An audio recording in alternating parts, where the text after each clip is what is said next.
अस्सलाम वालेकुम। कैसे हो दोस्तों आज हम बनाएंगे भिंडी वाला पराठा। ये भिंडी वाला पराठा आज से पहले ना आपने कभी खाया होगा और ना ही देखा होगा। ये भिंडी वाला पराठा इतना मज़े का बनता है, यकीन माने अगर आप इसे एक बार बना लेंगे तो आप इसे बार बार बनाएंगे।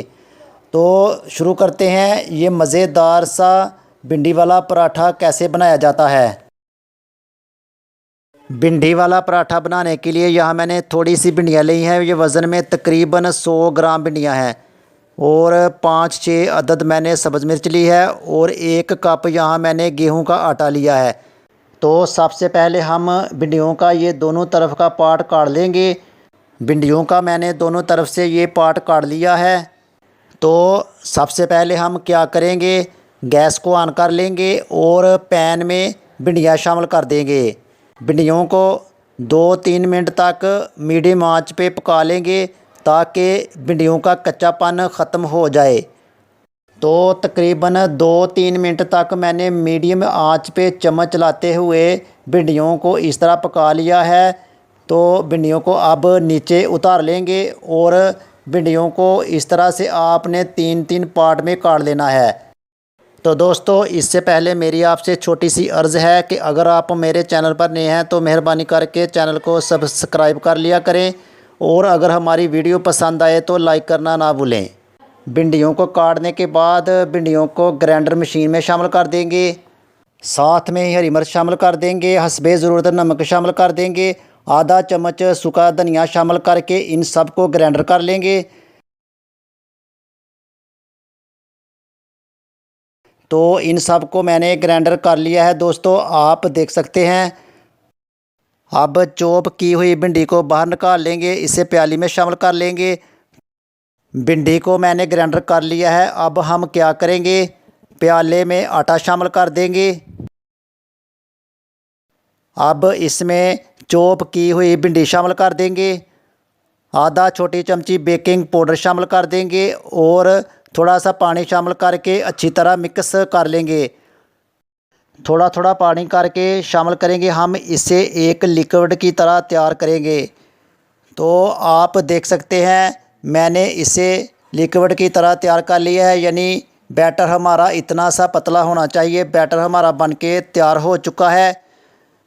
चूल्हे को मैंने जला लिया है। 1 चम्मच पैन में ऑयल शामिल कर देंगे और ऑयल को पैन में चारों तरफ फैला लेंगे। ऑयल को मैंने फैला लिया है। अब हम इसमें जो हमने बैटर तैयार किया था वो शामिल कर देंगे। बैटर शामिल करके बैटर को राउंड कर लेंगे।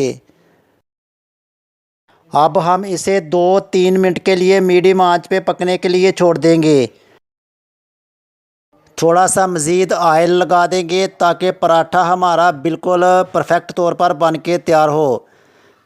तो तकरीबन दोस्तों 2-3 मिनट हो चुके हैं। अब इसकी साइड चेंज कर लेंगे।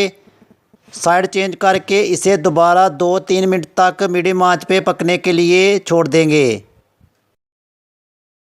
तो 2-3 मिनट हो चुके हैं। अब इसे दोबारा साइड चेंज कर लेंगे। तो दोस्तों, आप देख सकते हैं भिंडी का पराठा हमारा बनके तैयार हो चुका है। अब पराठा को प्लेट में डाल लेंगे और सेम इसी तरीके से दूसरा पराठा भी तैयार कर लेंगे। तो दोस्तों, आपने देखा बगैर आटा गूंदे हमने भिंडी का पराठा बहुत ही मज़े का बना के तैयार कर लिया है। आप इस तरीके से एक दफ़ा ज़रूर ट्राई करें, ये बहुत ही मज़े का बनता है और इसे बनाने का तरीका तो आपने देखा बहुत ही आसान है। तो हमारा दूसरा पराठा भी बन के तैयार हो चुका है। अब इससे भी बाहर निकाल लेंगे, प्लेट में शामिल कर देंगे। तो दोस्तों, 1 कप गेहूं के आटे से हमारे 3 पराठे भिंडी के बन के तैयार हो चुके हैं। तीसरा पराठा भी हमारा बन के तैयार हो चुका है। इसे भी बाहर निकाल लेंगे, प्लेट में शामिल कर देंगे। तो माशाल्लाह दोस्तों, आप देख सकते हैं भिंडी के पराठे हमारे बन के तैयार हो चुके हैं। आप इस तरीके से एक दफ़ा ज़रूर ट्राई करें। तो मिलते हैं कोई और ज़बरदस्त न्यू रेसिपी के साथ। तब तक के लिए मोहम्मद सरवर को दीजिए इजाज़त। दुआ में याद रखना। अल्लाह हाफिज़।